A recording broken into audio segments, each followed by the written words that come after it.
Fadia Silva Ramadhanti jadi idola baru di sektor ganda putri bulu tangkis Indonesia.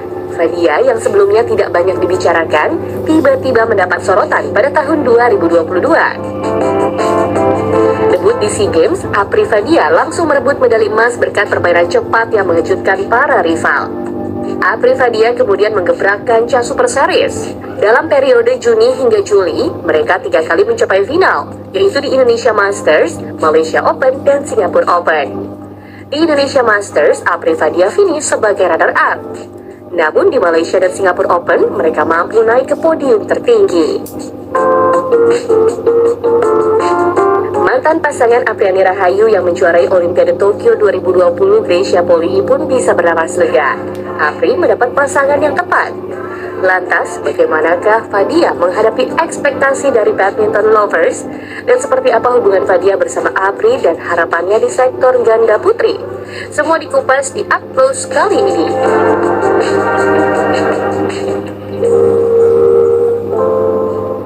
Halo pemirsa UC TV dimanapun Anda berada, kita berjumpa lagi tentunya di acara Up Close. Dan happy banget saya hari ini karena bintang tamu saya sangat spesial.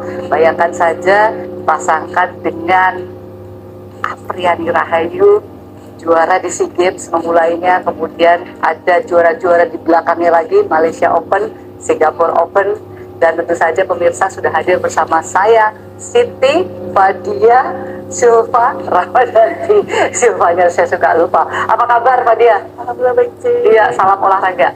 Iya, Fadia, ini mengingat dulu pertandingan di Eropa kemarin. Ini hasilnya menurut Fadia sendiri gimana? Di babak apa ya? Di Denmark itu? Di Denmark itu 8 besar.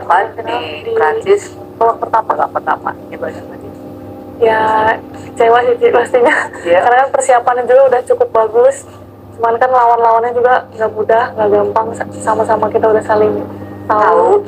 Cuman kemarin pas di Denmark sama di Paris mungkin kita kurang siap, kurang konsistensi dari aku. Nah ya, ini pertanyaannya ketika awal dari SEA Games Singapura, Malaysia kan begitu hebat nih, kemudian beralih ke Eropa, ini sebenarnya apa yang menjadi sebab utama bagi? Apakah musuh-musuhnya ini sudah lebih hafal? Maksudnya udah lebih paham lah permainan dari kalian? Mungkin aku juga udah paham juga sih pola-pola musuh. Mungkin sama-sama ya, sama-sama udah hafal, jadinya tinggal siapa yang siap di lapangan, tinggal itu yang menang. Oke. Cuman dari aku sih lebih kurang kayak konsistennya.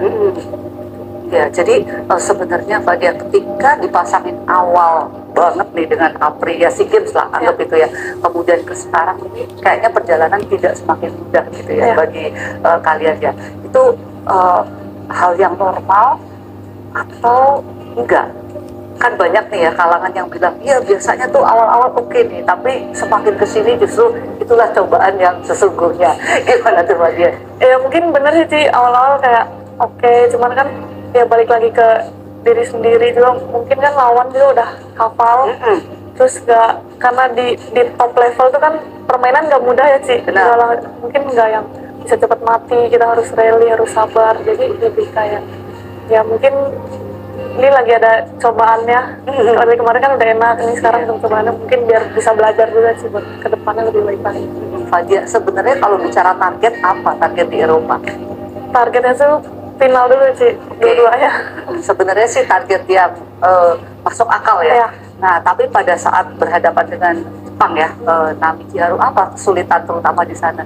Kesulitannya mungkin pas set pertama itu sebenarnya mainnya udah enak kan sih, udah menang, cuman pas di poin-poin terakhir tuh aku nyemes, terus ngambil bola ke backhand nih, sempet tangannya rada nggak enak gitu sih, kayak kelepas gitu. Terus pas udahan main, sebenarnya pas di lapangan tuh kayak nggak berasa, cuman pas udahannya langsung bengkak gitu. Oke. Nah, dan apakah itu juga berpengaruh Fadia ke permainan, maksudnya di Prancisnya juga? Sebenarnya aku kayak udah nggak usah dipikirin aja, coba main aja. Terus kan udah di terapi, udah sempet minum obat juga, dikasih obat sama dokter, cuman pas di sana sempet emang ada berasa gitu. Jadi kayak pas set ketiga tuh udah nggak kuat lagi. Lepas iya, ya? Kayak hilang tenaganya. Tenaganya udah. Dan ini yang menjawab pertanyaan kenapa dengan Perli dan Tina itu game ketiganya 21-7. Di sana kelihatannya ya. Tapi tetap mau lanjut main tuh game ketiga walaupun sudah Lanjut. ibaratnya udah nggak ada tenaga gitu. Lanjut karena ya udah kalau kalah ya berarti harus dievaluasi lagi, jangan retired lah, udah tanggung gitu. Kalau kalah ya nggak apa-apa, diterima kalah. Oke, kalau dari coach Evian sendiri apa evaluasinya? Iya, evaluasinya mungkin lebih ke non teknisnya sih, harus dari diri sendiri harus kayak siap capek, kuat gitu, karena kan ganda putri juga kan nggak mainnya nggak yang cuman sebentar gitu kan, durasinya panjang, jadi ya harus dari diri sendiri, dari hatinya harus kuat lagi. Jadi artinya memang lebih kepada faktor tahan Iya, di daya lapangannya. tahan. Dan saya lihat tuh kemarin waktu di Eropa memang bola super berat, berat loh. Maksudnya bahkan yang main mix aja yang biasanya cepet tuh lama gitu loh Mbak Dia. Memang ya, keadaannya seperti itu ya. Karena seperti ini. Dan kalau dari Aprinya sendiri seperti apa terhadap Mbak Dia Iya, dengan dari 2 permainan kemarin? lebih banyak ngobrol sih, Ci. Lebih banyak evaluasinya, apalagi ya Kak, kayak aku kan harus banyak nanya juga ke Kapri, karena kan Kapri mungkin udah pernah ada di posisi seperti itu, aku kan baru pertama juga gitu kan, Ci, kayak habis menang terus kan pasti ekspektasi orang kan jadinya tinggi Banget. terus harus bisa kayak nyesuaiin, jadi banyak ngobrol pas setelah main itu, lebih banyak evaluasi. Tapi menarik loh kalau Coach Evian bilang harus lebih siap capek, harus lebih all out. Kan udah pasti pemain kayak gitu loh Pak Dia. Tapi kenapa dia harus memberikan kalimat itu lagi tuh Pak Dia? Ya pasti pemain all out lah, gak ada yang gak all out kan. Mungkin kan kalau udah di lapangan kayak suka ngeblank gitu kan Ci, makanya kan kalau Didi selalu ngingetin, suka kasih tahu ayo buat membangun semangat lagi, buat biar enggak kan kadang kan kalau udah ketinggalan kita jadi ngeblank lagi poin-poin kritis. Mungkin kalau Didi ngasih taunya buat ningkatin kepercayaan diri lagi, terus biar semangat lagi. Sesusah itu ya, kalau sudah ngeblank tadi. Berdua loh, padahal berdua Ya Ci. sesusah itu. Iya. Oh gitu ya, tetap ya nggak gampang ya. Iya, nggak gampang. Kadang pelatih juga kayak bisa ngebantu juga, maksudnya ada ngebantu kayak ayo semangat gitu. Cuman kadang kayak aduh kalau udah ngeblank udah pokoknya nggak ngerti aja apa yang mesti dilakukan gitu ya. Dan ini loh Fadia, maksudnya banyak pemain top mengalami hal ini ya. Maksudnya ngeblank itu bisa hilang poin, bahkan bisa mau menang jadi nggak jadi, gitulah ibaratnya. Ini sangat bisa terjadi berarti. Dan kemarin ini ada beberapa sequence di dalam permainan yang seperti itu ya Fadia. Nggak gampang ya. Nggak gampang. Makanya lebih ke non teknisnya itu yang harus dikuat.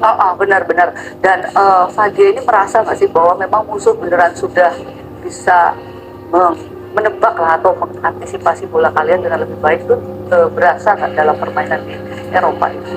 Iya, lebih berasa sih, karena kan kita bolanya berat juga, jadi lebih banyak rally, jadi mungkin udah ketebak juga sih. Ya, jujur mungkin kalau buat Fadia dan juga Apri kan biasa nyerang gitu ya. Kemarin di bola berat itu mungkin ya nggak gampang gitu ya.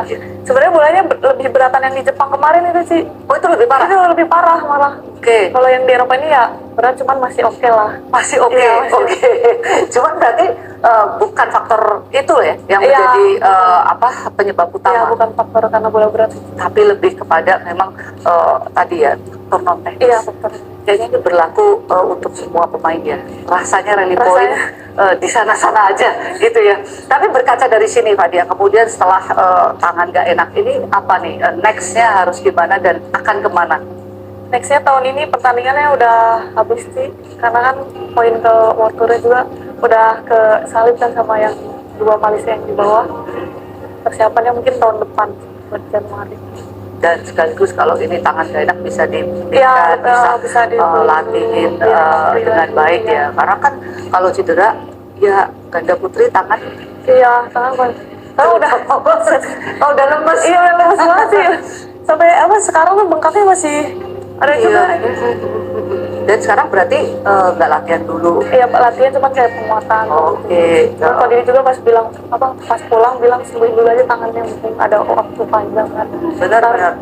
November pertengahan udah siap, kita mulai lagi buat untuk persiapan latihan lagi ya Pak Dia. Sekarang pertanyaan, melihat Tina dan Perli. Tina juga Perli ya yang baru aja cedera udah bisa comeback itu cepet menurut saya gitu. Menurut Fadia gimana? Iya, cepet itu, nggak nyangka juga dia ikut Eropa. Aku kira kan nggak ikut kan sih, cuma di Jepang kan dia sempat lututnya itu sempat jatuh juga apa gimana. Cuma gak nyangka sih dia udah comeback lagi, terus comebacknya langsung juara. Lah itu menurut Fadia sendiri gimana penampilan mereka? Apa yang membuat mereka ini bisa hebat saat di Eropa kemarin ya? Kemarin dia lebih ke powernya ya Ci, dua-duanya. Jadi saling isi juga, mau Tina mau Perlinya dia bener-bener powernya tuh ada, dapat Sama sama. sebelumnya kurang gitu. Sebelumnya udah, dia kan juga partner dari dulu ya Ci, jadi kayak udah sama-sama saling tahu. Nah, mungkin pas di Eropa kemarin dia bener-bener siap, Oke. jadi nggak gampang juga buat ngalahin dia. Ya, dan kalau lihat deretan pemain yang dikalahin juga bukan pemain Iya. biasa loh, pemain top kan semua juga hadir ya Fadia. Jadi ini ancaman ya buat kalian tentunya, Perli dan Tina ya. Tina. Iya, baik pemirsa, kita akan ngobrol lagi dengan Fadia, namun sebelumnya ikuti dulu pesan-pesan berikut ini.